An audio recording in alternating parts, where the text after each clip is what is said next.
100 pages de livres analyses, de reportages, de photos inédites pour mieux comprendre une ville, un pays qui bouge. Ici Abidjan, votre magazine numérique gratuit disponible tous les mois. L'Afrique avance, ici Abidjan innove. Bonjour à tous. Je reçois M. Ekissi Achi, secrétaire général du Parti communiste révolutionnaire de Côte d'Ivoire et candidat à la présidentielle d'octobre prochain. Monsieur Ekissi Achi, bonjour. Bonjour Angerman. Et merci de répondre favorablement à notre invitation. C'est à vous le merci. Nous en sommes très honorés. Vous êtes papa de 7 enfants. C'est ça. Je ne me suis pas trompé? Non. Alors vous êtes aujourd'hui à la retraite. Je suis à la retraite. Vous étiez un haut cadre de la Petrosi. Exactement. Et vous allez porter les couleurs des communistes à la prochaine présidentielle. Pourquoi? Je vais porter, disons, le programme des communistes au présidentiel 2015 pour l'alternative politique. Parce que l'état des lieux montre qu'aujourd'hui, il y a beaucoup de choses qui ne vont pas, au plan économique, au plan politique, au plan social. Et jusqu'à présent, les communistes n'ont pas encore présenté publiquement leur programme, leurs perspectives, leurs visions. Et donc, c'est le moment. C'est le moment. Alors, monsieur Ekissi Achi, parmi les Ivoiriens, il y a les plus jeunes qui ne connaissent pas, mais les anciens, eux, connaissent le communisme, le Parti communiste. Alors, comment vous expliquez cela? Les anciens connaissent non pas le Parti communiste révolutionnaire de Côte d'Ivoire, mais le communisme, parce qu'il y a eu un temps où le mouvement communiste était très fort dans le monde, où notre pays colonisateur ou néocolonisateur, la France, avait un parti communiste qui était connu, respecté, parce qu'il a contribué à l'émergence et à l'évolution des sociétés et a défendu les peuples de Côte d'Ivoire à des moments cruciaux. Donc effectivement, les vieux, les anciens, ils ont encore ces histoires dans la tête. Ils ont encore ça. Maintenant, les jeunes qui sont nés après 90 ou même un peu, enfin, qui sont venus à la maturité, en 90 ou avant 90, on leur a présenté, on leur a dit, grosso modo, le communisme, il est mort. Au niveau mondial, il est mort, le communisme est mort, il n'existe pas. En Côte d'Ivoire... Ou que c'est ringard. Ou c'est ringard. Bon. Alors, en Côte d'Ivoire, tous les groupes communistes, plus ou moins tous ceux qui se réclamaient du communisme, et qui pouvaient porter effectivement le flambeau du communisme, beaucoup se sont reconvertis à la social-démocratie. Donc abandonner le communisme pour faire plaisir à ceux qui disaient que le communisme était mort. Et pourquoi vous avez continué de... Parce que nous avons la conviction que le communisme n'est pas mort. Le communisme n'est pas mort parce que l'autre face de la société dans laquelle nous vivons, c'est le capitalisme. Et tant qu'il y a le capitalisme, il y a la lutte pour le socialisme. Donc il y a la place pour le communisme. Alors, vous pensez que vous êtes candidat donc à la présidentielle pour porter ce discours-là, et vous pensez que le premier chantier à ouvrir en tant que, si jamais vous étiez élu, président de la République, le premier chantier, ce serait de faire de sorte que les Ivoiriens, je vous cite, se réapproprient leur pays. Exactement. Il faut que les Ivoiriens se réapproprient leur pays, parce que le constat aujourd'hui, c'est que l'essentiel de la Côte d'Ivoire est pensé, réfléchi et par l'extérieur. Alors il faut que les Ivoiriens se réapproprient leur pays, au plan militaire, au plan politique, au plan économique, au plan de la pensée, je dirais même au plan culturel. Il faut que les Ivoiriens se réapproprient leur pays. C'est ce que nous appelons l'émancipation de la Côte d'Ivoire. Donc, je suis le candidat de l'émancipation de la Côte d'Ivoire. Très bien. Vous aurez les moyens de mettre en œuvre ce programme? Le plus important, c'est d'abord l'acceptation du programme et l'adhésion à ce programme-là. Une fois qu'on adhère à ce programme, on se donne les moyens de réaliser. Les moyens se construisent, se cherchent. Et nous pensons que si effectivement les Ivoiriens, dans la grande majorité, optent pour ce programme, donc s'approprient ce programme, les Ivoiriens, avec le gouvernement donc, du PCRCI, trouveront les moyens de réaliser ce programme. Soit pas à pas ou au pas forcé, si effectivement c'est nécessaire de le faire au pas forcé. Vous avez dit dans votre programme que j'ai entre mes mains, vous avez dit que au plan politique, il y a un gros chantier qu'il faut ouvrir, notamment la refonte de la constitution ivoirienne que vous jugez antidémocratique. Exactement. Effectivement, c'est un élément important de notre programme. Nous disons que nous sommes dans un pays qu'on ne peut pas traiter aujourd'hui d'état de droit. Ça, c'est un. Deuxièmement, cet état de droit repose sur une constitution qui, effectivement, ouvre la brèche à beaucoup de choses qui ne sont pas bien. Alors, cette constitution, elle est antidémocratique. Elle est confligène.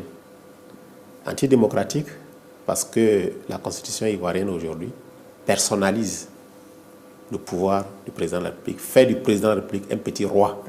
Sinon un petit dieu. Un petit dieu qui fait tout. Il est omnipotent. Il est omnipotent, il est partout, il nomme tout le monde, il dessaisit tout le monde de ses biens, il met celui qui veut en prison. Enfin, il désigne ses adversaires politiques aux compétitions électorales. Oui. Parce que la Constitution lui permet de nommer le président du Conseil constitutionnel. Vous ne parlez pas seulement du président Ouattara. Tous les présidents, mais en particulier lui. Oui, tous les présidents, mais en particulier lui. Cette Constitution, bon, la Constitution... il n'a fait qu'hériter de cette Constitution-là. Donc, effectivement. Et il nomme le juge, le président de la Haute Cour de justice, qui n'est pas mis en place. Et ça, bien sûr. Ça, vous trouvez que c'est une injustice? C'est vraiment, c'est inadmissible.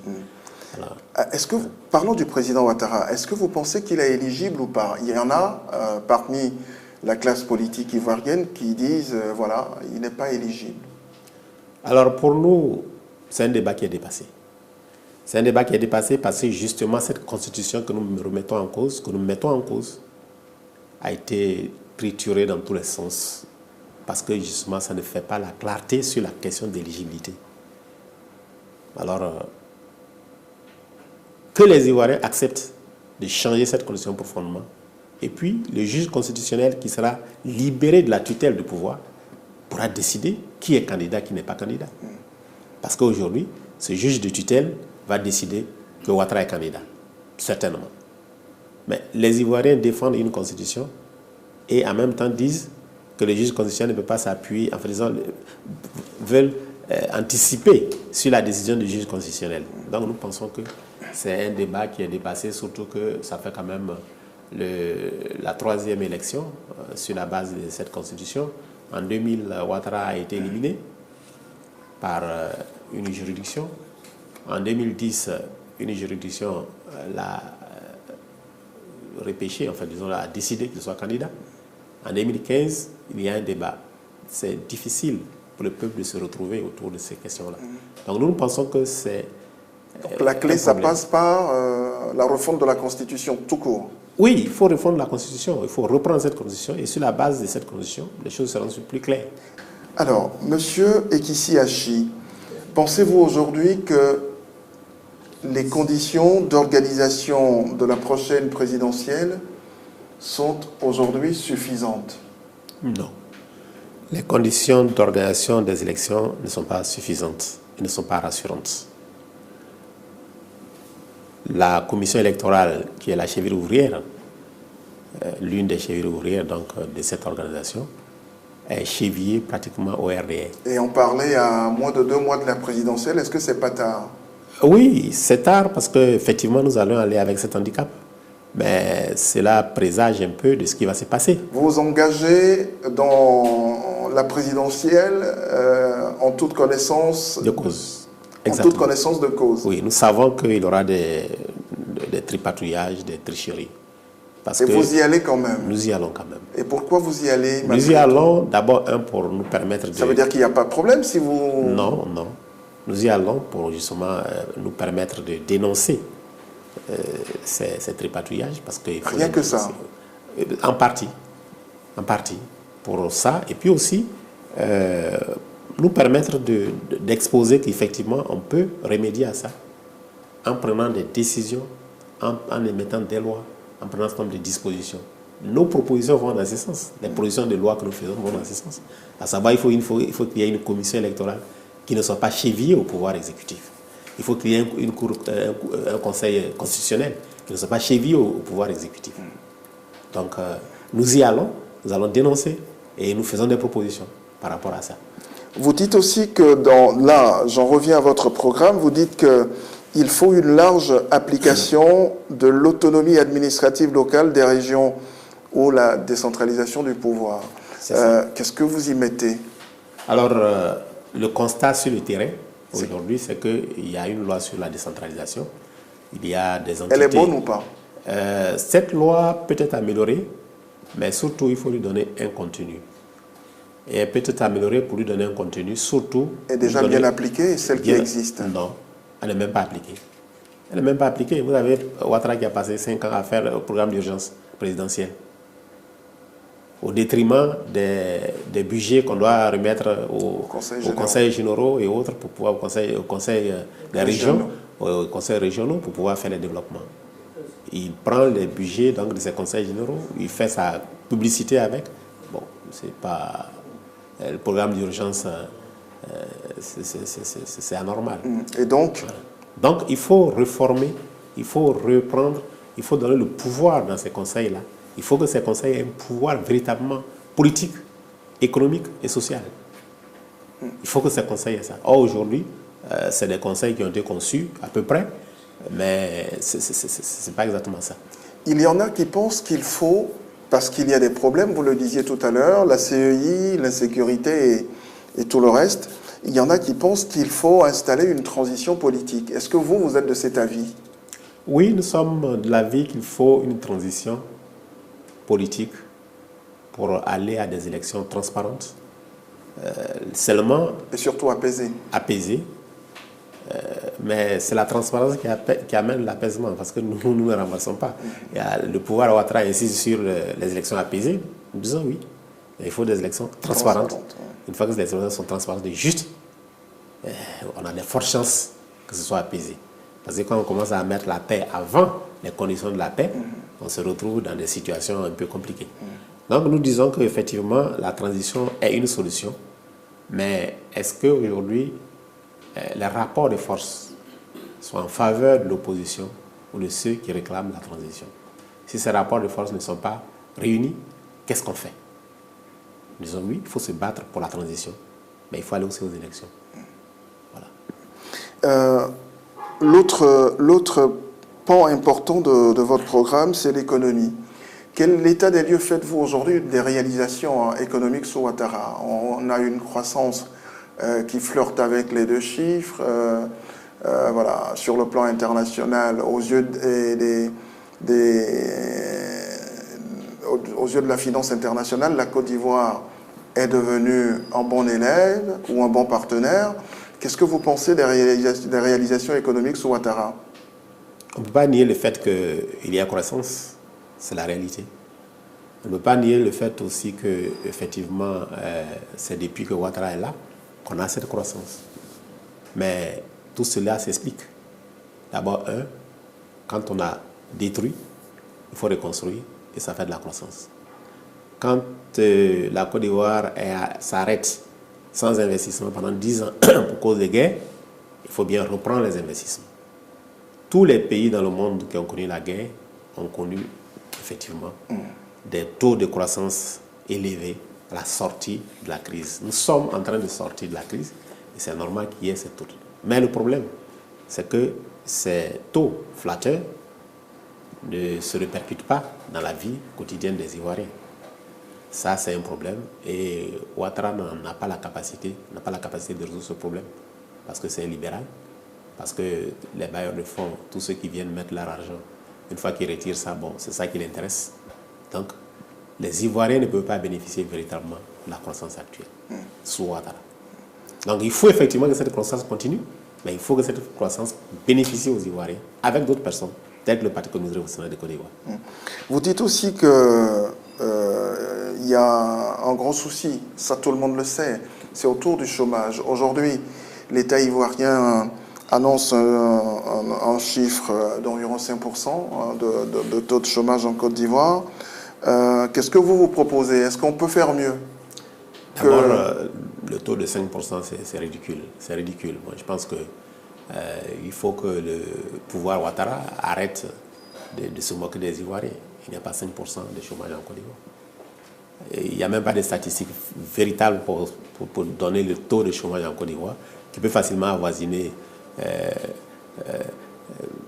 au-dessus, en tout cas, de 30-40%. Bon, on n'ose pas avancer les chiffres parce que si vous n'avez pas fait de statistiques, vous ne pouvez pas avancer. Mais quand on prend les critères qui ont permis de déterminer les 5%, c'est quoi?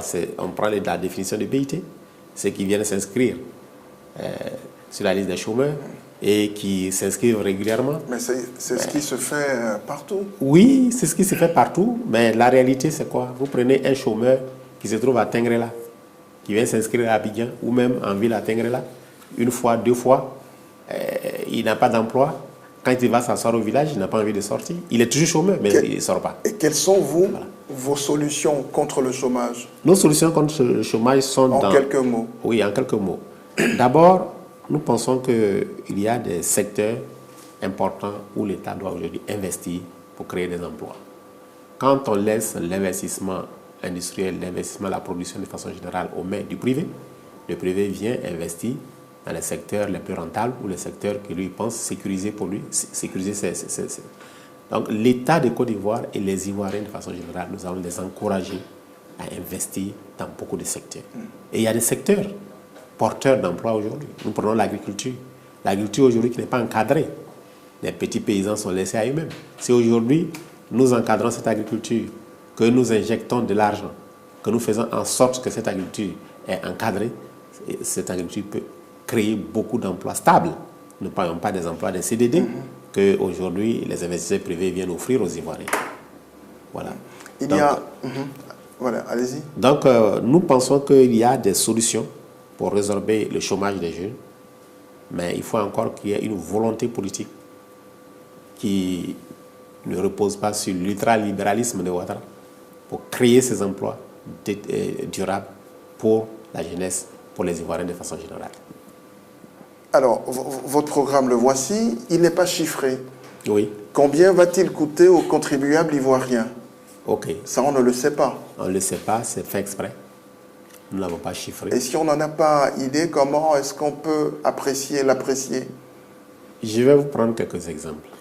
Notre programme, nous prenons par exemple l'axe de la souveraineté, de la lutte pour la souveraineté. Cela va coûter combien aux Ivoiriens? Pas grand-chose. Le volet économique, c'est ce qui m'intéresse. J'arrive. Ouais. Vous prenez le volet institutionnel. Cela va coûter combien aux Ivoiriens? C'est la volonté politique. Le volet économique. Dans le volet économique, nous avons dit qu'il faut que les Ivoiriens se réapproprient les secteurs stratégiques. On va vous donner un exemple.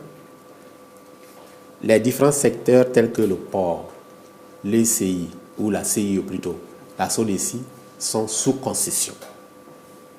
Les concessions ont des termes.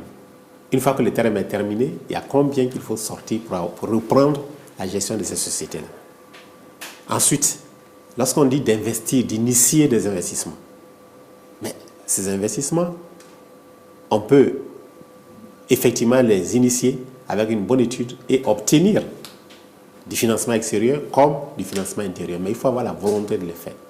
Donc, nous ne voulons pas nous lancer dans des chiffres pour dire, voilà. C'est la volonté d'abord, l'orientation. Une fois que ça c'est fait, les techniciens vont s'asseoir, ils vont voir ce qui est immédiatement nécessaire et indispensable à le faire, et c'est possible. Cela ne sera pas en dessous de ce que Ouattara fait aujourd'hui. Mais il y a les moyens, la Côte d'Ivoire a les moyens de le faire. Autre point important de votre programme, c'est le franc CFA. Le franc CFA. Vous pensez, comme beaucoup d'Africains, que le franc CFA, ça reste une monnaie coloniale et qu'elle n'est pas du tout compétitive? Oui, vous savez, en 1960, pour ce qui est de la Côte d'Ivoire, il y a 4 contrats qu'on appelle les pactes coloniaux. Il y a d'abord le contrat sur l'armée, où il fallait avoir une base armée en Côte d'Ivoire pour protéger les Ivoiriens et les aider à avoir une bonne armée. Au bout de 56 ans, nous sommes à 55 ans et cette armée est encore là. Ensuite, il y a l'accord monétaire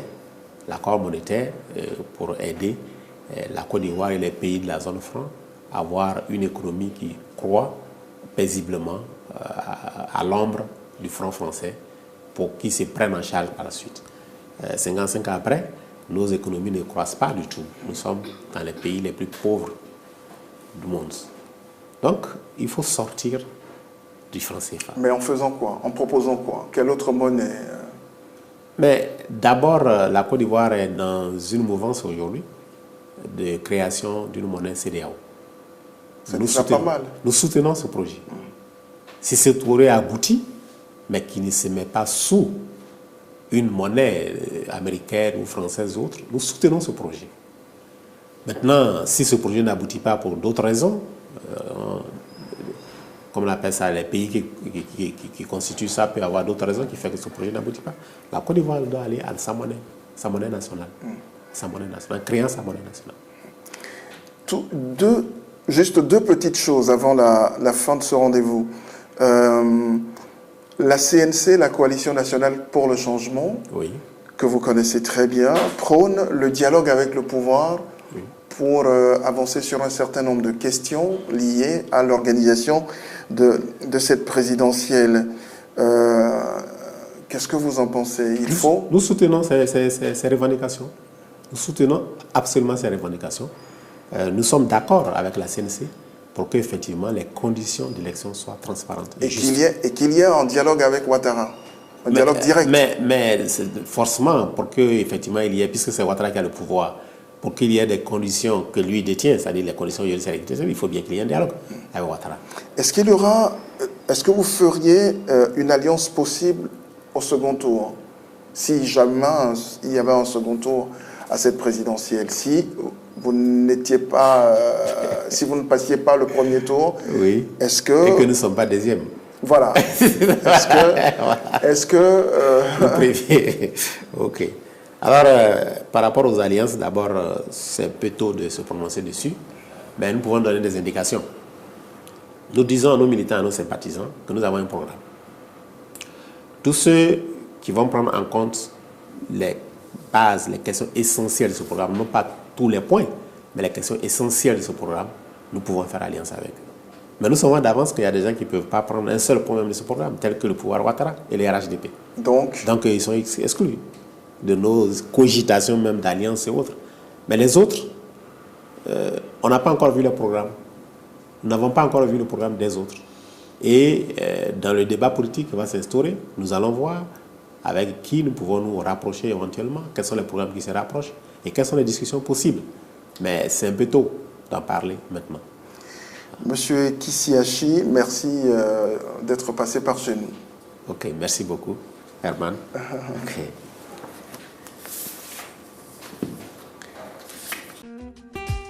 100 pages de libre analyse, de reportages, de photos inédites pour mieux comprendre une ville, un pays qui bouge. Ici Abidjan, votre magazine numérique gratuit disponible tous les mois. L'Afrique avance, ici Abidjan innove.